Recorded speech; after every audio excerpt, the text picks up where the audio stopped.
पूरी तरह से परेशान हो चुके हैं। अगर ऐसा नहीं हुआ तो हम यहीं मरेंगे चौराहे के सामने, यहीं धरने पे बैठेंगे, चाहे गर्मी हो चाहे कुछ भी हो, बुरे हाल हो। प्रशासन की जिम्मेदारी होगी, अब हम लोग कुछ नहीं कर सकते, बिल्कुल बुरी तरह से परेशान है। मैं किरण विराट मातासर और गुरटिया से मैं डेलीगेट हूँ।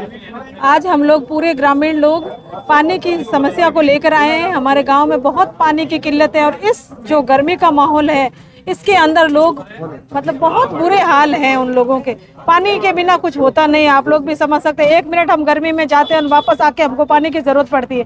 जब गांव के अंदर इतनी गरीब जनता है, उन लोगों को पानी नहीं मिलेगा तो उन लोगों का क्या हाल होगा।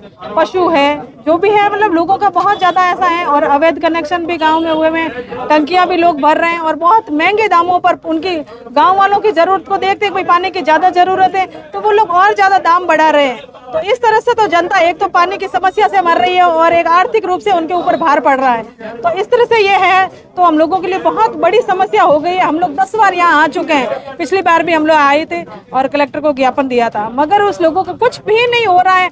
तो क्या किया जाए, या हम लोग बहुत बुरी तरह से परेशान हो चुके हैं, क्योंकि ना तो अधिकारी सुन रहे हैं, ना कर्मचारी ठीक से काम कर रहे हैं। हम आते हैं, हमको सिर्फ आश्वासन मिलता है, आश्वासन के अलावा हम लोगों को कुछ भी नहीं मिलता है। ये सारी समस्याएं, लोग बुरी तरह से परेशान हो चुके हैं।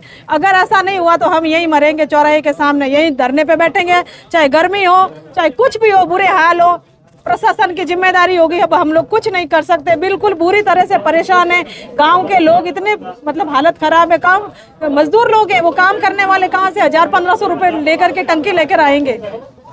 तो ये लोग प्रशासन से आप मिले हैं कि अधिकारी ने क्या कुछ कहा आपने? जो अधिकारी कह रहे हैं, अब हम लोग कहने पर विश्वास नहीं करते हैं। जब कल होगा, काम होगा और हम लोग देखेंगे और घरों तक पानी पहुंचेगा, तभी इस समस्या का समाधान हम लोग प्रत्यक्ष रूप से देखेंगे और लोग पानी पी के संतुष्ट होंगे, तभी हम लोगों को विश्वास आएगा। खाली अधिकारियों की बातों से हम लोग संतुष्ट नहीं है। जब तक कितने दिनों में पानी आता है, क्या स्थिति है अभी गाँव में? पानी की बहुत ही बुरी स्थिति है, क्योंकि एक तो अवैध कनेक्शन है और पहली बात तो कुछ डाणियां हैं, वहाँ पर पाइप जेजेएम का काम भी अधूरा पड़ा है और ना ही पाइपलाइन ठीक से बिछी हुई है। कहीं पर ब्लॉकेज आ रहा है, कहीं पर वो कटी हुई है, तो मतलब कहीं पानी आ भी रहा है तो वो गिर रहा है।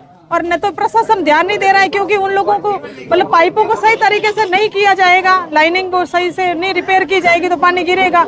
और जब तक लोगों के घर पे जब पानी बीच में गिर जाएगा तो लोगों मतलब कैसे घर तक पहुंचेगा। और पानी आता भी बहुत कम है, टंकी भी भरी जाती है, मतलब थोड़ी बहुत कहते हैं उस दिन चलती है, फिर उसके अगले दिन कुछ नहीं, फिर वापस नींद में सो जाते हैं। अधिकारियों का कुछ नहीं है, बिल्कुल फोन करते हैं, हाँ मैडम चालू कर रहे हैं, 1 घंटा चालू किया फिर बंद, कुछ नहीं, सिर्फ झूठे आश्वासन। पानी ना तो मिलता है, गांव की जनता यूं त्रस्त हो रही है इस गर्मी के माहौल में।